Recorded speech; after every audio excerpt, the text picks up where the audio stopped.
All right, it looks like we are live, Aliki. Hey, guess what? Excellent. Did you hear the big news today? I heard a lot of news today. From the CDC. I did hear the big news today. What'd they say?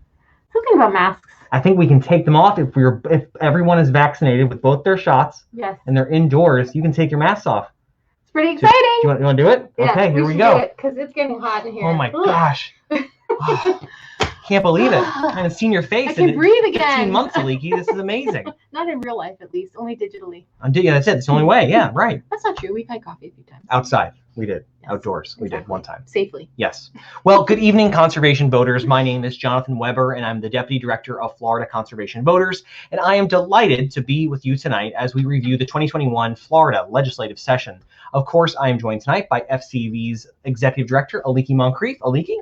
Hey everyone, I am Aliki Moncrief. As Jonathan said, I'm the Executive Director of Florida Conservation Voters.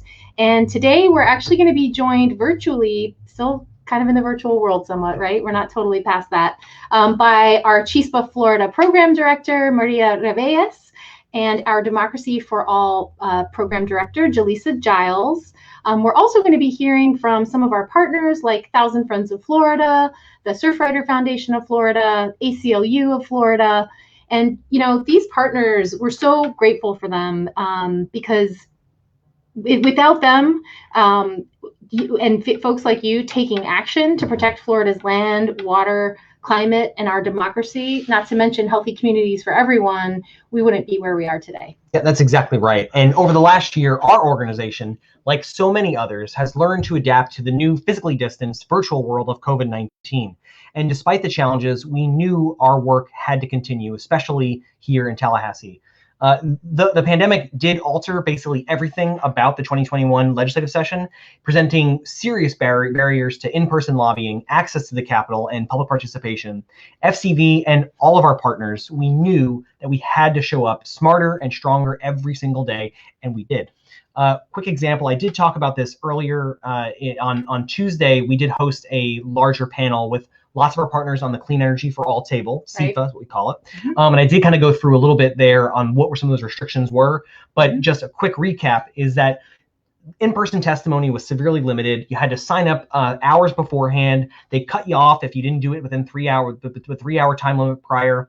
In the Senate, you had to go testify at the Civic Center, which was a half mile down the road from the Capitol, and it was like piped in virtually. It really was a difficult job. Right. I will say, in order to educate members and let them know how we feel about various issues, right? As if it wasn't difficult enough. Yeah, exactly. We actually had these goofy hall passes too that I forgot to bring with me, but they're like these multicolored hall pass cards that at any time someone could walk up to you and be like, "Hey, where's your hall pass?" And if you didn't have it, you'd get the bum's rush out the doors of the Capitol.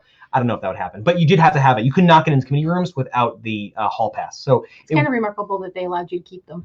I know, actually, you know what though? It's like funny. They at first they were collecting them, and after the committee hearing, I was like, "Hey, why don't you give me that back? I'm collecting them." And they gave them to me because I really respect the security guards there. They're all pretty good. It's not their rules; they're just enforcing them. So right. Nice people.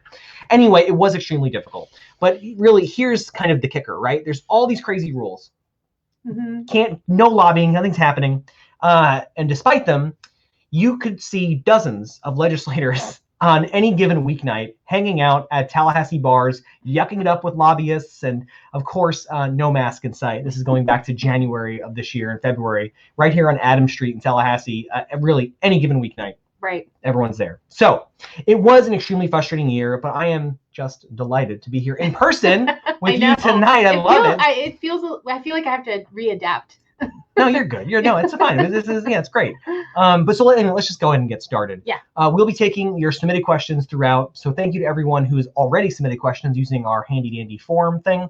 But first, let's just start with the overall 2021 environmental budget, your favorite topic. Start with the money. Well, one of the things about the money is that it kind of tells you things. By shining a light on the environmental budget specifically, we can see where legislative leaders stand and then really ultimately hold them accountable for protecting our environment and healthy communities for everyone. You can actually check out a live version of our environmental budget tracker on our website. You can't see her, but we have Carson in the background who's going to be helping out and dropping links to items that we are talking about. So our legislative budget tracker if you're a data nerd, if you're not a data nerd, if you just like to look at visualizations, interact with this tool, you'll get a little bit better of a sense of the legislative budget in terms of environmental spending. So, of course, with the 2021 legislative session, there was a backdrop of pretty severe economic uncertainty related to the ongoing COVID-19 pandemic. In the end, though, a massive infusion of federal money from the American Rescue Plan actually allowed state lawmakers to stabilize many of our key environmental programs and really invest more than ever before in programs like resilience planning, wastewater infrastructure. I mean, historic levels of funding because of the American Rescue Plan. So unlike any year in recent memory, half of our environmental budget is actually supported by federal funding. So it's amazing, is what it is. Yeah, I mean, I can't help but take a moment to say, thank you, President Biden. Thank you, Congress, for the support. No question. I mean, I think all told, Florida got, I think it was $10 billion for the state, right? Right. But local governments are getting, I think, $7+ billion extra. So that's $17 billion just from, fellow American taxpayers across the country, just to help uplift our economy and shore up some of these areas. Yeah. And clearly the environment benefited. Well, and the $10.3 billion that went to the legislature to allocate, $2 billion of that almost went to environmental programming. That's incredible. So just to go into, exactly. A little bit more detail on that. The budget this year earmarks $500 million of these federal funds to the state's Resilient Florida program, which is a new program, Senate Bill 1954, if anyone's looking and wants to look it up. So this Resilient Florida program is designed to provide grants to local governments so that they can do things like vulnerability assessments and resilience planning. In addition to that, the legislature allocates $500 million of these federal dollars to a wastewater grant program.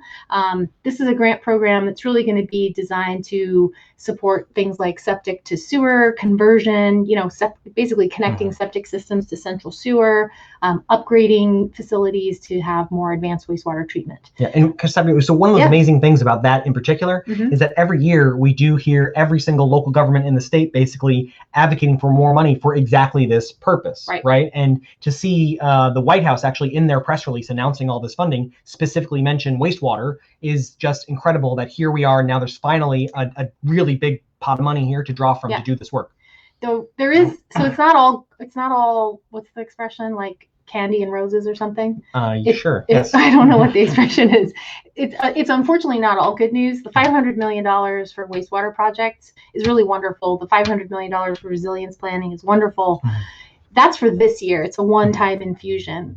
Unfortunately, the legislature, while doling out these funds, they also made the decision to permanently reduce the affordable housing trust funds in order to create a future funding stream for resilience planning and wastewater infrastructure. That just kind of blows my mind, because again, there is a large chunk of money here, $10 billion, which as much as they needed could have been spent on this program. Right. And now we're getting a huge infusion this year, like you said, yet they're still permanently cutting, you said, right? Permanently cutting affordable housing. Right. And it's nearly $300 million a year that they're taking away from affordable housing. So it's a classic, robbing Peter to pay Paul. Unfortunately, yes, we want wastewater funding. Yes, we want resilience planning, but we don't want that at the expense of affordable housing. Affordable housing is obviously another critical need that many Floridians have. So unfortunately, it's not all good news on the $1 billion it is cash infusion. You're totally right. I will say I was really proud of our organization that we stood with our allies in the housing justice world in opposition to kind of this funding scheme. Like it was just not something that I think we thought was improper. We definitely didn't support it. Yeah. We spoke against it. Absolutely. I was proud of that. Yeah. You should be. So a little bit more about federal money. Another area where we're seeing a boost in funding is actually to conservation generally. So, for years, anyone who's been following our work knows that the legislative leadership has really dragged their feet on funding key programs like Florida Forever. This year, Florida Forever priority projects are going to get $100 million. That's state funding, so that's state money. So it is a breath of relief that Florida Forever was held harmless this year despite the economic downturn. Thanks to the American Rescue Plan, we can also expect another $300 million in federal money that's going to be used to support acquisition of conservation easements, primarily in the Florida Wildlife Corridor areas. Hey, what is a wildlife corridor? What is that? Wildlife corridor, I mean, it is exactly what you would think it is. It's a way of connecting undeveloped lands, wildlands, wetlands, forests, to make it so that creatures like the Florida panther, Florida black bear, that need large areas to survive, so that they can actually have that space to hunt, fish, do the things they do, take care of their young. Sure. It's like unimpeded pathways, really, is what that is, right? Pathways. Yeah, that's some corridor. how valuable is that? That's amazing. Exactly. So last little thing, because folks are often interested in hearing about how's the Everglades funding doing with the budget. And really, since the Water and Land Conservation Amendment in 2014, we've seen an extremely steady rise every single year. This year, Everglades funding jumped another $100 million. So we're looking at $475 million this year. Most of that is actually state-based money. All of that state-based money is coming out of the Land Acquisition Trust Fund. So that is Amendment 1 money. And there's a little bit extra, about $60 million, that's coming from the American Rescue Plan. So a little bit extra in terms of federal money. But that's each of those areas is $500 million. So that's $1.5 billion we just talked about. And that's really not including like additional spending from the federal government on Everglades projects like Save Through the WRDA, Exactly. That's it. So this is really just on gravy on top. This is the state's share of Everglades funding. Yeah. So that's pretty incredible. Yeah. It's pretty amazing. So thank you so much for that wrap up there, Algae. I love when you talk about the budget because really, as if I'm an accountant. I'm not. You'd be a great accountant, by the way. You'd be great. Okay, we don't have to go there. Well, so here's the thing. Because I'm not really a fan of money, but whatever. Budgets are stories, and they're stories about a people or a society's priorities. So we can learn a lot from a budget, and that's why I love when you kind of tell that story, because we can kind of learn a little bit where the priorities are for our leaders, and also kind of like where the money comes from also really matters. And in this case, a huge chunk is from the federal government, but there is some kicked in from the state, of course. A lot of it's from Amendment 1, which is vital. So I mean, our environmental budget this year, it's a 70% increase. So the federal dollars nearly doubled our environmental spending. That's wild and so necessary, and I'm so glad to see it. Overdue. And the one cautionary note is it's a one-time infusion. We don't know what obviously next year is going to look like. Right. So let's take a question real quick, a budget question, if we can. So Jennifer asks, how is the money appropriated for Resilient Florida actually to be used? Well, I mentioned this a little bit. Really, Resilient Florida is a grant program that's going to help local governments plan for sea level rise. That's first and foremost what it is.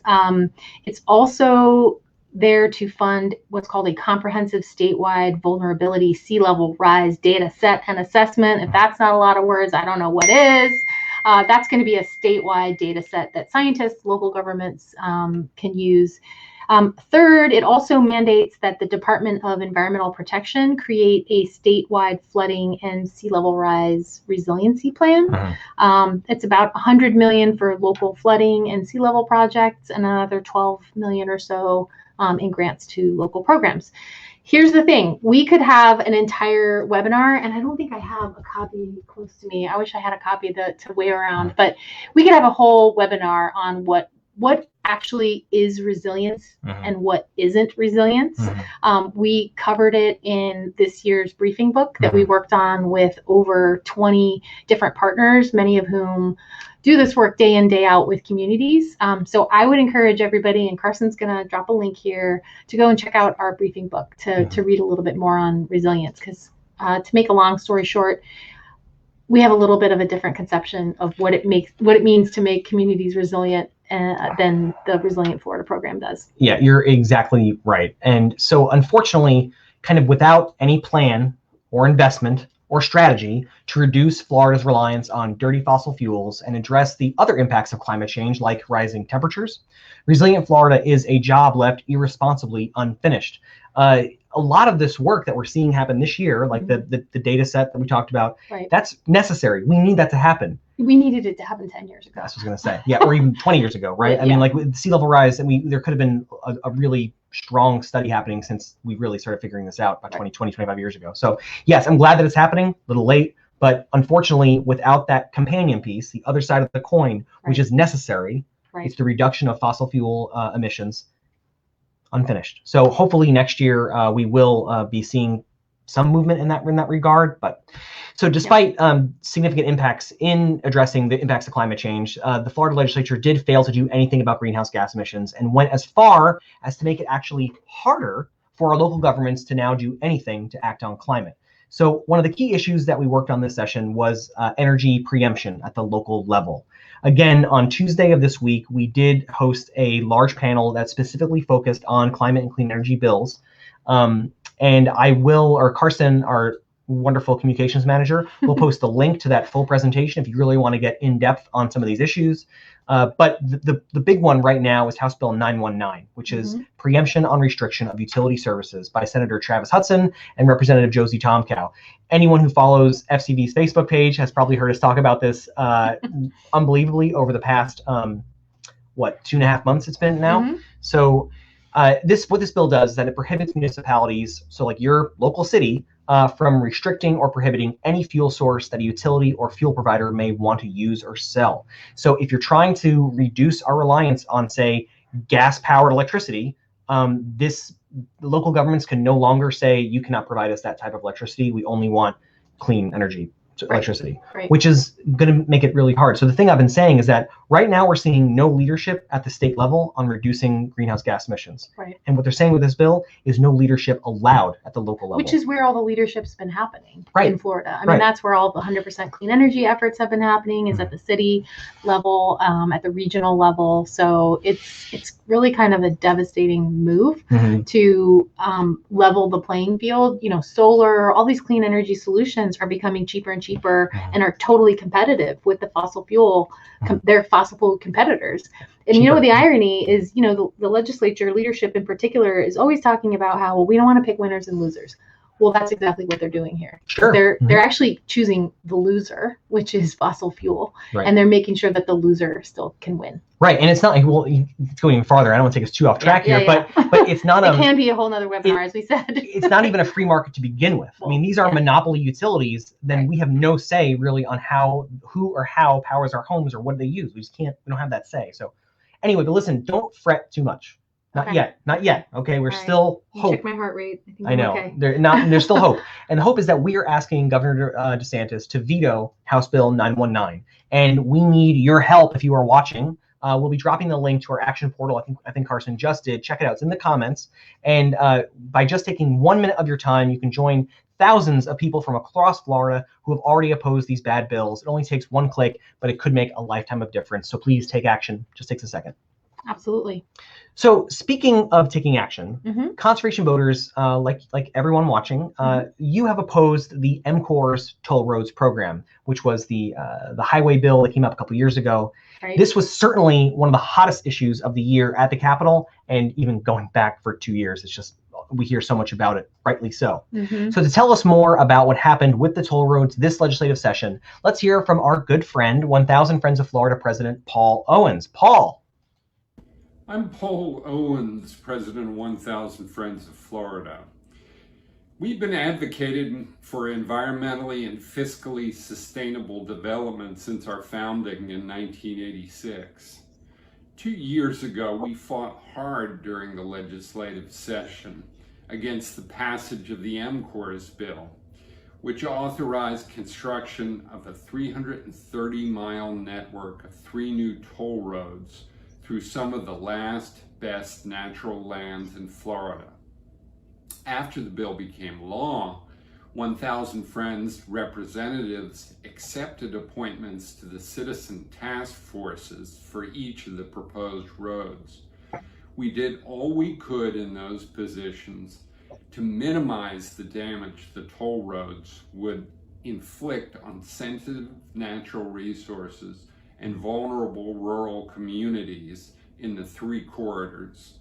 In November, the three task forces issued final reports that included recommendations for limiting these impacts. We would have preferred for the legislature to pass bills in the 2021 session that were introduced solely to repeal the MCORS laws, but those bills were opposed by legislative leaders and were never given a hearing in either chamber.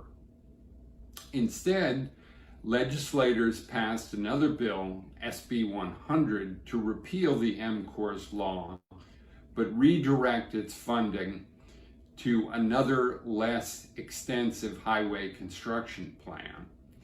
That plan includes road improvements on existing highways from Citrus to Madison County, engineering studies for a northern extension of Florida's Turnpike to be completed by the end of next year, and upgrades and expansions of rural highways elsewhere in the state where truck traffic is heavy. SB 100 could lead to construction of some new toll road segments, but it won't be the 330-mile network envisioned under the MCORS law. And it's important to keep in mind that if SB 100 doesn't become law, MCORS will be back on track on its accelerated schedule, with calls for construction to begin by the end of next year and traffic to start flowing on the roads by the end of the decade. It's very unusual for the legislature to reverse itself on major legislation of this nature just a couple of years later. We commend the conservation organizations and the many, many citizens throughout Florida who raised principled objections to the MCORS law and helped bring about this turnaround. After SB 100 was introduced this session, 1,000 Friends joined with our conservation allies to successfully press for an amendment that incorporates the MCORS task force reports so that their recommendations would guide the construction authorized under this bill. It's also important to note that projects under SB 100 will go through the Florida Department of Transportation's planning process with a determination of need and feasibility prior to moving forward. Also, the plans for the northern extension of the Florida Turnpike and other key segments are required by law to include a no-build option. Remember, SB 100 is still a significant road construction bill. That makes it incumbent on all Floridians who are committed to preserving our state's environment and rural character to closely monitor these projects as they move forward. We call on those Floridians to keep actively participating in the planning process to ensure that natural lands and waters are protected, sprawl is curtailed, and rural communities flourish. Those of you who helped spur the repeal of the original MCORS law have proved your power to effect positive change in environmental and transportation policy. Let's keep pushing together in the right direction. We're so grateful for partners like Paul, and of course for all of the activists around the state who took action. It was a 15+ month haul, Crazy. Toll road meetings, task force meetings, all over the state. People showed Throughout up. the pandemic, they showed up. Throughout the Yeah. pandemic, people showed up, and the overwhelming majority, like more than 90% of people who showed up, said these roads are a bad idea. So we're super grateful for the thousands of people who took action on this. It really is a demonstration that activism, getting engaged in these public processes that are set up can work. They can really work. When we started, there was no build option. Did you see that? I have this green ball. Oh my God, look at that. Are you kidding me? It's like magic. Sorry, I just got distracted. That was like magic. Didn't expect that to happen. Anywho, FCV aggressively opposed the MCOR's bill program throughout the 15-month task force process, and obviously during legislative session. So in addition to our partners and the activists, we also have to say thank you to Senator Tina Polsky and Representative Diamond, both of whom filed bills to repeal this disastrous program. And just repeal, by the way. Full repeal. Full 100% repeal. Unfortunately, their bills did not get a single committee hearing, but they helped frame a narrative around repealing the MCOR's program. Mm-hmm. And in the end, Senator Gail Harrell did manage to successfully pass a related bill, SB 100, which we just heard about from Paul. And, you know, of course, she was citing the significant economic and environmental concerns behind the program. So you can read much more about SB 100 and our fight against the toll roads on the FCV blog. Carson's going to be dropping a link in the chat in just a moment. I guess it's not a chat. I'm not sure what it is. Comment section.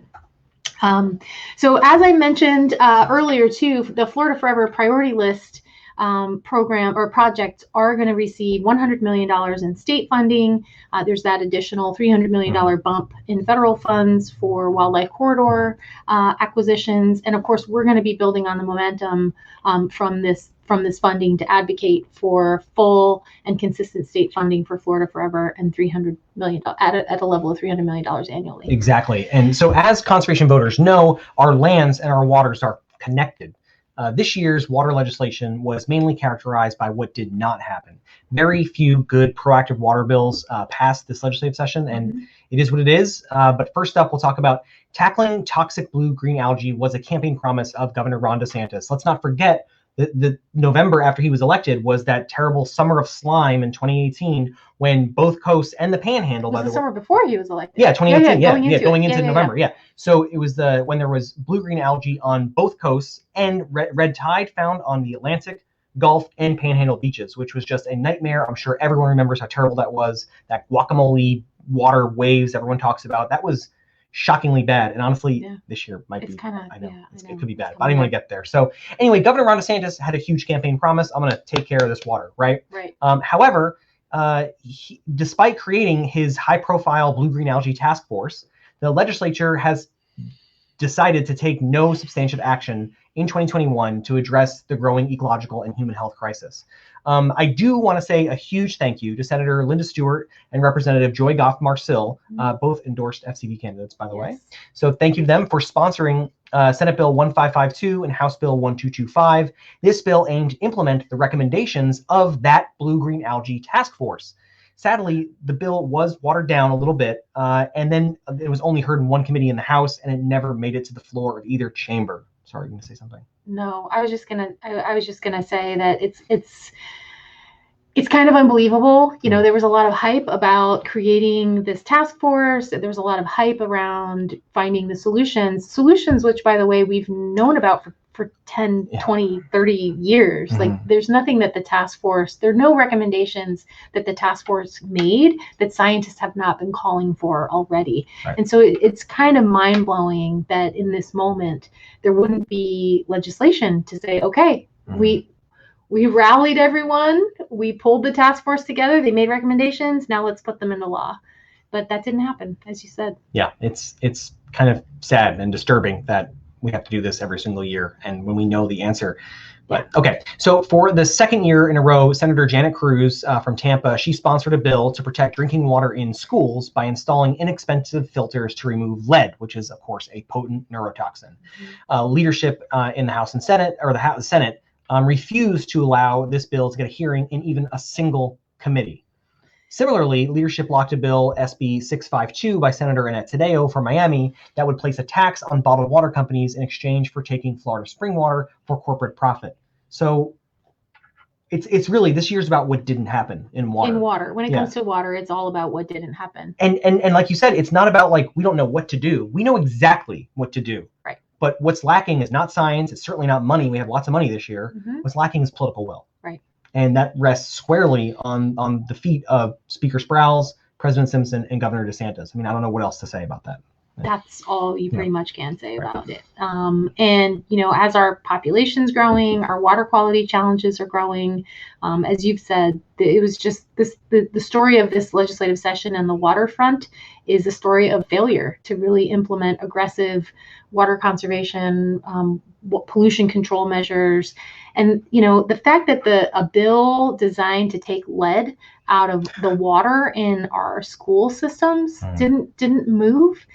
It's like, what are we doing here? What are we doing here if we're not taking lead out of water that our children are drinking? Right.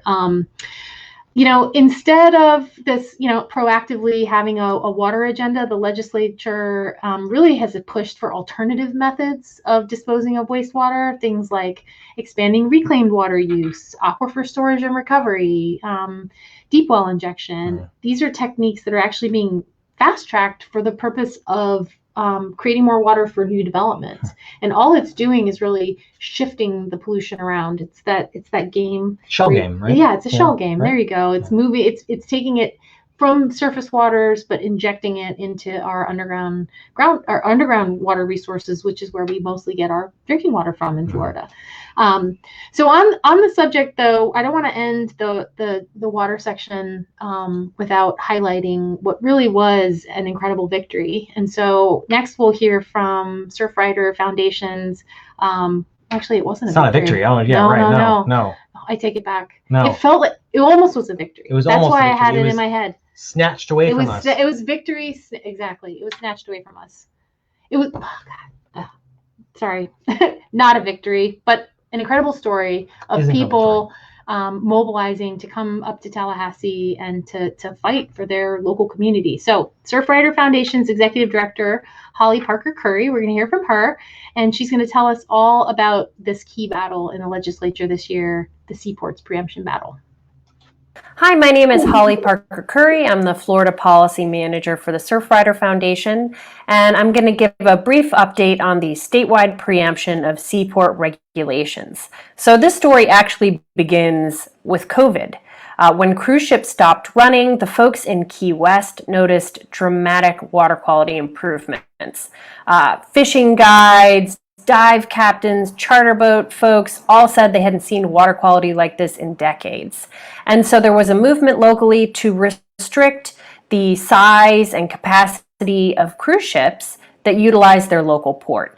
They were successful. They adopted by supermajority 3 local referendums restricting cruise ship size, restricting the number of passengers that could disembark, and giving priority to ships with the best health and environmental records. Unfortunately, before these local referendums could even be enforced, the legislature met and moved swiftly to preempt or take away the local control of communities to regulate their ports. Senate Bill 426 by Senator Boyd and House Bill 267 by Representative Roach did exactly that. They were drafted initially as very broad statewide preemptions that would have essentially tied the hands of any local port to regulate commerce. Obviously, this was very alarming to ports across the state that asked important questions like, does this mean we can no longer regulate hazardous cargo or the size of cruise ships that utilize our ports? Ports in Florida generally are not a one-size-fits-all. Over the process of committee meetings, the bill was narrowed and narrowed and narrowed, and it became very clear that it was aimed squarely at the city of Key West and those voter initiatives in the area. Despite lots of public opposition, folks from Key West even made the journey to Tallahassee to testify, to share their own observations about water quality improvements and talk about why these local referendums were so important to them. They largely were ignored, and the bills made it to the floor where they floundered. There was some last-minute political wrangling, and at least for a day, it looked like they might not pass. Unfortunately, after those bills had died, there was an effort to amend the preemption onto a totally unrelated bill, Senate Bill 1194, which deals with transportation. And regrettably, it really took the worst aspect of the ports preemption bill and put it on this other bill. So as it stands in Senate Bill 1194, which passed both the House and the Senate and is headed to the governor for action, the local referendums in Key West would be invalidated, and any similar public citizen initiative that regulates ports would be preempted. This is especially troubling because it overturns direct democracy, citizens in action going to the polls and really articulating what's important to them, and because it prohibits any other citizen initiative that might follow. Oddly enough, it would allow a city or a county government to pass exactly the same thing without being preempted. So it seems to suggest that it's less about uniformity of commerce, less about protecting seaports, and more about invalidating the will of Key West voters. The Surfrider Foundation has asked Governor DeSantis to veto Senate Bill 1194. You can find an action alert on our website, surfrider.org. And even if that veto ask is ultimately unsuccessful, I am certain that the citizens of Key West will continue to organize so that they can protect their coral reefs and preserve their water quality. Thank you. Thanks so much, Holly. Yeah, I can't believe for a moment I thought that was a victory. It was literally at the 11th hour. It was very late in the process, and it was like really terrible, sneaky move. It was like getting punched in the stomach. Sort of it was really bad. Yeah.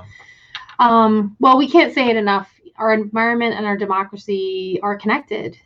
This legislative session was one of the most destructive sessions for our democracy, actually, not just in terms of the story about the Seaports Bill and totally undermining local resolutions to protect their reefs, but on other fronts. We see the environment and democracy as being connected because when Floridians vote, our environment wins. And as we have seen time again, that happens at the ballot box in terms of candidates, but it especially happens when we have referenda and constitutional amendments. So that's why the bills that we're about to chat about are so egregious. The citizens initiative process is it's a right that belongs to all Floridians. It's our tool to create policies when the legislature is either unable or unwilling to address them. And so two sets of bills here. Bill sponsored, I'm going to give you the number just so we can keep them straight. Senate Bill 1890, sponsored by Senator Ray Rodriguez and Representative Bobby Payne, put a $3,000 cap on contributions to initiative campaign sponsors during the petition gathering stage, which is really, and we can speak from experience here, one of the most difficult and also the most important parts of a citizens initiative. And especially these days, because the time limit is so short to collect these signatures that there's basically no way to pull this off without paying citizens to go out and collect these signatures. So it's a 2-year window to gather 1 million signatures.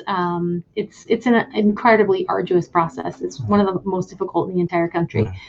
In addition to that bill, Senate Bill 1890, there were also joint resolutions that were filed by Senator Ana Maria Rodriguez and Representative Rick Roth.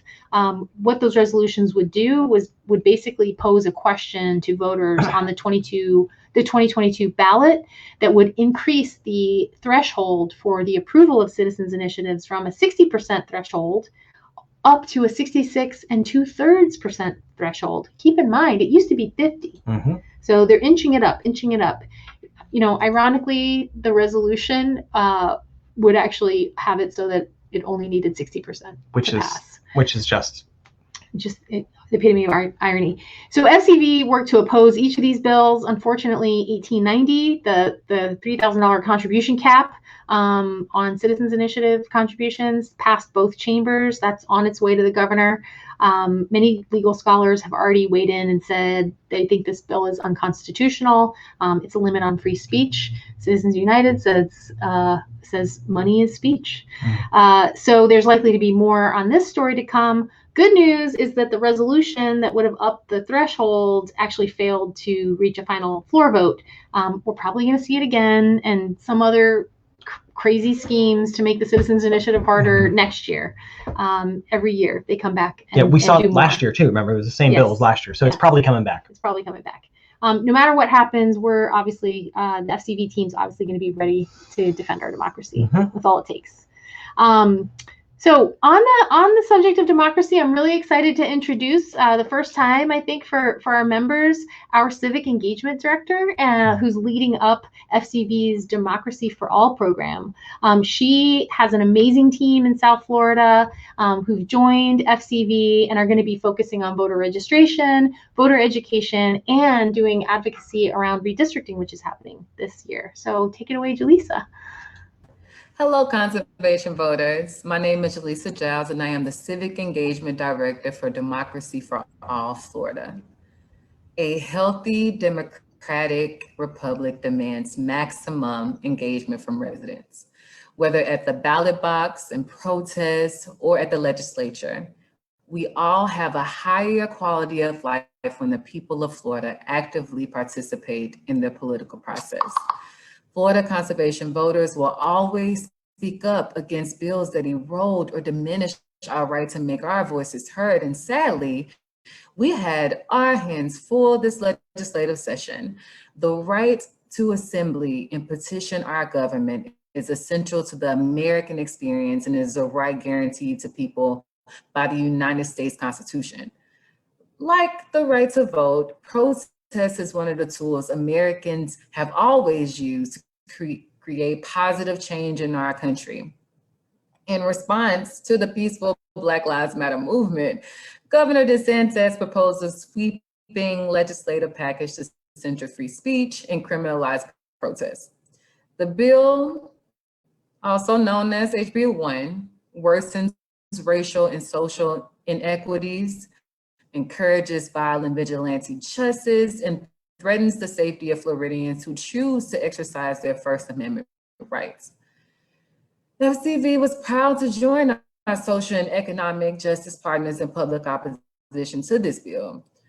Our staff communicated with every member of the legislature and testified in committee about the dangerous impacts of this legislation. Thank you to the Democratic members of the legislature who tirelessly worked and advocated to stop this bill, but unfortunately, the bill passed both chambers on a party line vote, and Governor DeSantis signed HB 1 into law on April 19th. As of Tuesday, May 11th, the NAACP Legal Defense and Education Fund, the ACLU of Florida, and Community Justice Project filed a federal lawsuit challenging HB 1. Like I said earlier, this bill does nothing but encourage the social inequalities that we have now. We're hoping to get it overturned in the future and get our rights back so that not only can we vote, but we can also protest. Thank you so much, Jalisa, and I love having her and the rest of her team on board of FCV. It's so exciting. One quick edit back on Senate Bill 1890, the campaign finance bill. I just want to say that was already signed by the governor. It's done. When we wrote the notes up for this, it was before it was actually signed. So apologies, that's my fault for not catching that edit. Just letting you know it was signed. But like we said, expect the legal challenge. Yeah, that's coming. Yeah. So anyway, thank you, Jalisa. That was awesome. We cannot wait to share more of Democracy for All's work, including some of the awesome events that are happening even later this month in May with our audiences. So stay tuned on our Facebook page. Yeah, the official launch, I think, is next week. Oh, is it really? I think so. Oh, boy. Is there going to be like a party or something? Yeah. Something fun? Yes. Oh, good. I can't Music. wait. Music. Oh, boy. I can't wait. Poetry. Oh, really? Yes. Oh, you don't ask me. That's great. FCV works to educate and empower voters. Voters is, of course, in our name, after all. So speaking of voting, voting access did take another major hit this session. No matter how you feel about the results of the 2020 election in Florida, almost everyone agrees that, even the governor, by the way, that it was the most successful administration of an election in our history. Despite COVID-19, Floridians turned out in record numbers, including an extremely high return of vote-by-mail ballots. But apparently, some members of the Florida legislature thought it was too successful. Mm-hmm. So now we're going to hear from the American Civil Liberties Union of Florida with voting rights policy analyst Abdillah Skier. So, Abdillah? Hi, my name is Abdillah Skier. I'm the voting rights policy strategist at the ACLU of Florida. Following the 2020 election, voting rights have been under attack at a rate not seen since the days of Jim Crow. Since January, over 360 bills have been filed in 47 different states that would limit the right to vote. This nationwide wave of voter suppression made its way to Florida in the form of Senate Bill 90, or SB 90.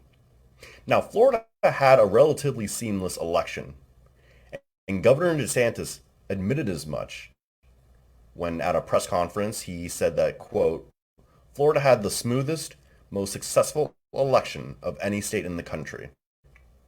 He then proposed these dramatic changes to election law that he said would be his priority. Many have described this as a solution in search of a problem. This was a wide, sweeping law that was amended many times, including an amendment that drastically changed the substance of the bill, being filed at 1:30 in the morning, the night before it was scheduled to be heard on the floor of the House of Representatives. This 48-page bill affects many different aspects of election administration. So I'm mainly going to focus on how you'll be affected at the ballot box, while pointing out some of the more egregious ways that this will affect election administration. Over 4.9 million Floridians voted by mail in 2020, and this new law specifically takes aim at the vote-by-mail process. Now, to request a vote-by-mail ballot, you're going to have to provide more personal information than you've had to in the past. This law requires a driver's license number or the last 4 digits of a social security number, with no options beyond that for people who don't have that information readily available. Under this new law, you'll also have to request a vote-by-mail ballot twice as often, which means you'll have to do that every general election. If you've helped a friend, a neighbor, or a loved one turn in their ballot, be aware that you can now only possess 2 vote-by-mail ballots that are not your own, excluding an immediate family members. During the pandemic, we saw communities band together, especially to help elderly voters who were vulnerable to COVID-19. And this will limit that. This new law also targets secure drop boxes. Over 1.5 million Floridians use a drop box to safely, conveniently, and securely drop off their ballot in 2020. With concerns surrounding the United States Postal Service, Floridians enjoyed the use of drop boxes because they knew that by using one, their ballot would be received on time. This law restricts drop boxes so that they can only be used during early voting hours, which is the equivalent of making an ATM only available when the bank is open. It just doesn't make much sense. Dropbox locations also cannot be changed within 30 days of an election, even in cases of emergency. Like, for example, if we're dealing with the aftermath of a hurricane, drop boxes must also be manned by an elections office employee, which will increase costs for election officials. Speaking of costs, while this law does not provide additional funding for election officials, supervisors of elections are now from applying for grants from nonpartisan organizations for additional funding. Running elections takes a lot of money, and limiting their budgets like this will force them to make some hard decisions in the future. This law also empowers partisan poll watchers to file more challenges to vote by mail ballots during the canvassing process. Canvassing boards have tight reporting deadlines to meet in the days following election day, and this has the potential to wreak havoc on that process.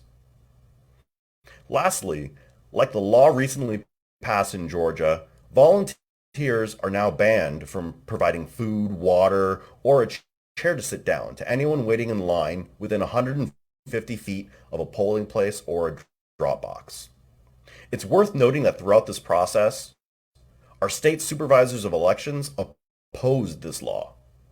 They did not ask for it, and after passage, the president of the Supervisors Association came out and said that the bill was unnecessary and will make voting by mail harder. The law has already been challenged in federal court with several lawsuits from civil rights organizations, and we're monitoring the status of those lawsuits. All around the country, these laws have something in common. They're a direct response to record-breaking turnout in 2020.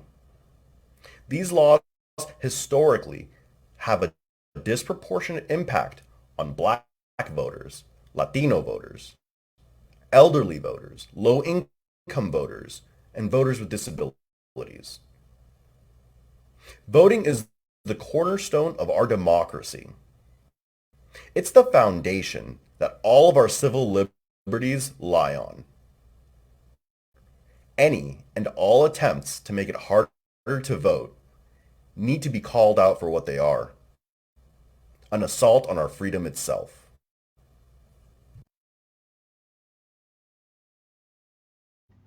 Thank you so much, Abdillah. That was really a great summary of kind of how devastating this bill is actually going to play out to be. Yeah. You know, one interesting thing about that bill is, so we testified in committee at almost every single committee. Actually, I should take that back. We did not testify in some committees because you know why? They canceled public testimony. Just canceled it. Did. So, you know, that's one little trick that happens at the legislature, is that they will pack like 5 really controversial bills into one committee hearing and then conveniently run out of time public testimony at the end. So of course the public is sitting there waiting to testify for hours. I think this case it was like almost 4 hours we were sitting there and we weren't allowed a moment to speak. Another time we had to testify and we had 60 seconds, which includes like, hello, my name, right? So it's really like there's no time to make your voice heard on this issue. And it was because they don't want to hear. That's exactly it. On a major bill like elections reform. So I was particularly upset when this bill made it through. So anyway, we'll move on. It was devastating. I mean, like you said, it was a flawless election in Florida, and yet this is what a flawless election is rewarded with. So in the spirit of moving on, environmental justice is at the center of our work. And this session, we saw environmental injustices in full force in legislative efforts like Senate Bill 88, HB 1601, which is farming operations. Seems innocuous. This is a bill forwarded by Senator Jason Brodeur and Representative Jair Williamson. And it was really a direct response to an environmental justice that's been happening south of Lake Okeechobee by the practice of burning sugarcane fields. This bill takes away the ability of Floridians to seek legal remedies when agricultural operations are harming their quality of life and their health. Basically, I mean, not to get too in the weeds of it, but the bill expanded what the definition is of farm operation to include particle emissions, which wasn't in the Right to Farm Act before. And what that does is specifically increase protections for sugarcane burning. Communities who are affected, you know, say they have higher rates of asthma, they have health impacts as a result of the burning, they are constrained in their ability to now seek legal relief for that. So it's kind of ironic, actually, because while the bill is protecting particle emissions, which can travel for miles and miles and miles, only people who are within a half mile of the activity of the burning actually can even begin to bring a lawsuit. So even then, if they're able to bring a suit, the harm that they suffer would only be compensated if they were to win by the reduction in the value of their property. So it's kind of a slap in the face. I mean, for one thing, it's what if I don't even own my property? What if I'm a renter and I've got more trips to the emergency room because of asthma? I'm missing days of work because of my health. FCV spoke strongly in opposition to SB 88 and HB 1601. We testified in the House, we testified in the Senate, we testified everywhere we could. Unfortunately, the bill passed the House and the Senate by pretty significant margins. And so to talk a little bit more about this issue, environmental justice, and the issue specifically of pre-harvest sugarcane burning south of Lake Okeechobee, we're going to hear from our Chispa, Florida Program Director, Maria Revelles. Hi, my name is Maria Revelles, and I'm the State Director of FCB Chispa, Florida program. Our work focuses on connecting Black and Brown communities with the environmental issues that impact them, including pollution, climate change, and more.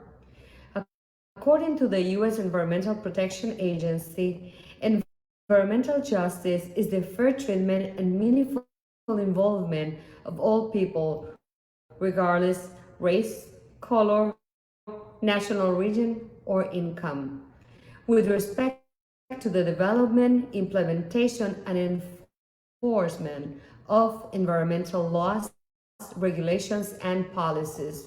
This goal will be achieved when everyone enjoys the same degree of protection for environmental and health hazards and enjoys equal access to the decision-making process to have a healthy environment in which to live, learn, and work. Sugar burning causes a phenomenon called black snow, as ashes rain down on nearby residents in communities south of Lake Okeechobee. Sugar burning harms our air quality and thus our public health. Farming operation can also impact our water supply, potentially impacting the health of our children and environment. Sugar burning and other farming operations have an undeniable impact on predominantly Black and Latino communities within these agricultural areas. Black and Brown Floridians have lived in this area and worked these lands for generations and are often the most impacted by air and water pollution, especially by sugar burning, pesticide spraying, and dirty water runoff that includes fecal matter and fertilizer. Thanks to the tireless work of communities south of Lake Okeechobee, the harmful practice of sugarcane burning have been exposed. The bill SB 88 puts a higher value on property than on human health.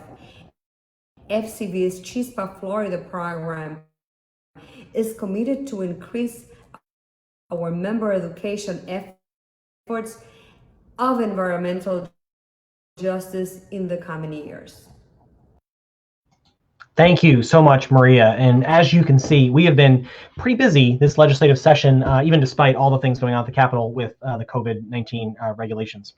So, and the progress we made by pushing for small victories and for stopping some potential disaster, I'll tell you right now, it's entirely thanks to our advocates and volunteers like those of you watching at home. Absolutely. Now, I do want to answer a final question submitted by one of our members before the show here. So do you think we will see some of these bills come back next year? You want me to answer that? I could do it. I'll do it. You should answer. Okay. So the answer You're is... the one who's in the trenches. I am a little bit. In the trenches. Well, I'll be, they're back next week, but not for us. Not for us. I might go over there though. Anyway, the answer is absolutely. Both of the good bills that are ignored, like Representative Ana Escamani and Senator Lori Berman's 100% renewable bill. There's other solar bills and more. We hope will continue to forge on year after year until action is taken. On the other hand, bad bills like constant rollbacks of the citizens initiative process and bills that strengthen corporate strongholds on our energy will surely not stop this year. There's more coming next year, I guarantee it. And that's why it is so important to continue the cycle of accountability that our organization is kind of founded around, which means electing good lawmakers and rejecting bad lawmakers, educating lawmakers on sound policy, and then reporting to what they've done or didn't do back to voters and the public. and then continuing to hold them accountable at the ballot box? So that's a great question, Lori. And I think number one, it means stay engaged with FCV and other conservation organizations who work at the Capitol, because things move really fast and you have to stay on top of these things. They move fast. We have to stay on top of them, and at the same time, we see repetition, like we see patterns. We see bills come back. Good bills come back. Often they have to come back before they can even really start moving. And then unfortunately bad bills come back, but we've talked a lot about those. Despite the challenges of lobbying in person that you obviously, Jonathan, was an unbelievable machine at the legislature this year, and it was incredibly challenging. Despite those challenges, we worked harder. FCV worked harder. We had to work harder. We had to work smarter. And you all were with us every step of the way. That's kind of what kept us going a lot of times. To adapt to a virtual world, we hosted and participated in 25 virtual events, including those that highlighted pro-environment lawmakers, like some of the ones that you just mentioned, and promising environmental legislation. You can find all of these as videos on our Facebook page. You can also find them on YouTube, and they include things like legislator chats. We had partner discussions, generally information on how to help you advocate for Florida's land, water, climate, and our democracy. So thanks to you and your democracy at home, you sent more than 87,000 emails, tweets, and calls to legislatures. That's kind of a record breaker for us. It's the most ever for us, for sure. Absolutely. Guaranteed. Yeah. So the pandemic did not hold you back. You all stayed engaged. When you take action, especially at these levels, we let our lawmakers know that they cannot ignore the needs of our environment, and that conservation voters like you expect them to legislate with our land, water, climate, and democracy in mind. So many thanks to everyone for watching. Thanks to our amazing staff who have worked so hard during this legislative session. And thanks to our partners who make this work easier and definitely more fun. We did get a question, and it was a premonition question, actually. Kent Wimmer, one of our great partners who works with us at Defenders of Wildlife, asks, when will your written legislative report be available? And thank you, Kent, for the compliment. I'm thrilled that you feel like we do a wonderful job with our analysis. We work very hard on it. So if you would like to sign up and receive our legislative report, you can absolutely reserve your digital copy. Carson just dropped this link in the chat. So go to that link, sign up, get a copy of the legislative report. And with that, I think we're finished. I think we're wrapping it up here. And Aliki, absolutely, thank you. It's so nice to see you in person and to do the live events again. This is kind of fun, isn't it? Yeah, it's like kind of get back to the good things of normal. It's nice to be vaccinated. Yeah, I'll tell you that. It is good to be vaccinated. So if you haven't yet, get your vaccine. Right. You won't have to wear masks in public or anywhere else. Thanks again, and have a great night. Thank you. Bye.